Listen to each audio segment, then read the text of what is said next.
he had an executive order that was calling for exactly these kinds of public-private partnerships on AI. Is this an area where the two of you might agree?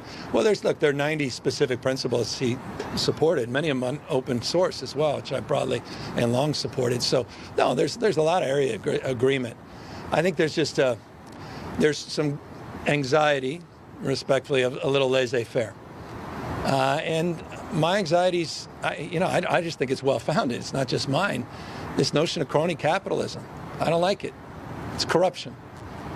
People that can afford to make a phone call, afford to get an exemption on a tariff, afford to get something no one else can get, afford to even get in the door. I've never seen open corruption like this in my life. I've never seen, thing I took for granted, healthy horse pulling a sturdy wagon, I think is how Churchill described free enterprise.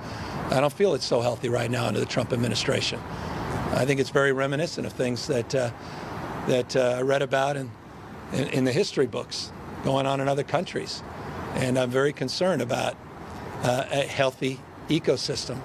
And I'm very concerned about the status of free enterprise in this country. And so on AI, I would extend that, crypto, many of these spaces. The crypto space is a perfect example. I mean, you've never seen more open-ended corruption in that space with the President of the United States in American history.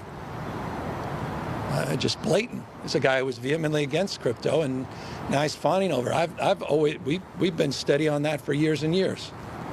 Did an executive order in that space many, many years ago. He dismissed it outright until he realizes he can make a buck. So this is serious stuff. It can't be normalized and it can't be overstated. And so I just, again, feel like we have a role to play in all this, a balancing role, and we got to push back against this crony capitalism.